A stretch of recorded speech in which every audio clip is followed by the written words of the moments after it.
आज महिलाओं के सामने एक बड़ी चुनौती जो आज का विषय था कि मौजूदा समय में वो कैसे हल कर सकती हैं।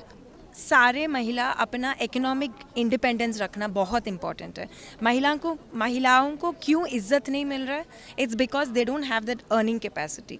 आप ना बस वुमेन एम्पावरमेंट बोल बोल के और उनको काम करने का स्कोप ही नहीं देते हो, तो फिर ये कौन से तरह का वुमेन एम्पावरमेंट है? तो बुक में किताब में रह जाएगा। क्योंकि हमारी संस्कृति कहती है महिला के पास तो वो शक्ति है, लेकिन जब कमाने की बात होती है कामकाज, उसकी चुनौतियां भी आती है। एक विरोधाभास तो है। पढ़ाई नहीं करते थे, इतना बाहर नहीं जाते थे, इतना कुछ हासिल नहीं करते थे। आजकल तो महिलाएं बराबर में हासिल कर रहे हैं, बराबर में बाहर जा रहे हैं, बराबर में पढ़ाई कर रहे हैं। तो आई थिंक प्लीज़ उससे बाहर निकले कि नई जो सोच है, महिलाओं को बराबर का हक दे रहा है समाज, और मिलना भी चाहिए। तो प्रियदर्शनी जी का क्या रोड मैप है, कैसे इसको? मैं लिख के दे रही हूँ। 48% ऑफ विमेन है इस कंट्री में। आपको नहीं लग रहा है 18% से ज़्यादा जीडीपी हम दे सकते हैं इस देश को? आप उसके लिए माहौल बनाइए कि हम घर से बाहर जाके कुछ अपना काम अपने दिल से कर सकते हैं। नमस्कार, मेरे साथ इस समय प्रियदर्शनी राहुल हैं, जो कि सुप्रीम कोर्ट की एडवोकेट हैं, प्रखर वक्ता हैं और महिलाओं के अधिकार के बारे में प्रमुखता से अपनी बात रख रही हैं।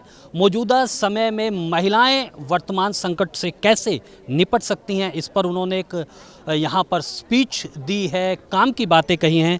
प्रियदर्शनी जी, आप एक मुखर प्रवक्ता हैं, वक्ता हैं, बात रखती हैं और दलीलें भी जानती हैं।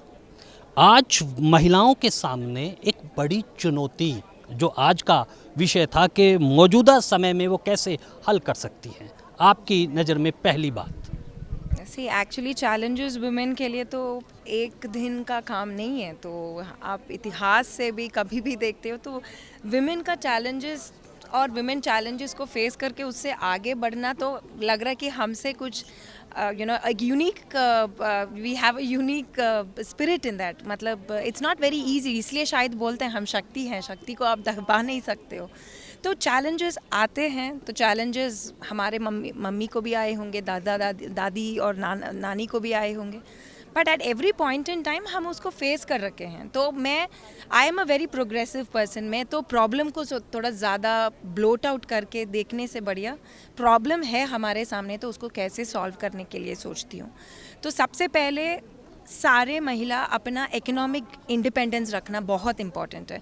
महिलाओं को क्यों इज्जत नहीं मिल रहा है? It's because they don't have that earning capacity. क्योंकि जब आप रोड में जाते हो कि कहीं पे भी जाते हो, एक महिला दूसरे कोई आदमी को चाकू लेके नहीं मार लेती है, बट आदमी है जो महिला को चाकू लेके मार के अपना सोना वीना जो लेके जाना चाहता है। So technically we don't kind of vouch on anybody और we don't try to attack anybody. तो हमको अपने स्कोप में रहने दीजिए, और जब हम काम करना चाह रहे हैं उसका तो आप उनका एनवायरनमेंट भी बना के दे दीजिएगा। कितने चाइल्ड केयर्स है, मान लीजिए माँ बनने के बाद कोई आगे भी काम करना चाहते हैं, कितने चाइल्ड केयर सेंटर्स है, कहाँ बच्चे को छोड़ें, कितने लोग अपने माँ बाप के साथ रहते हैं और कितने माँ बाप इतना यंग है कि अपने बच्चे का ध्यान दे सकते हैं। तो ये सारे बहुत स्ट्रॉन्ग चीज़ें हैं।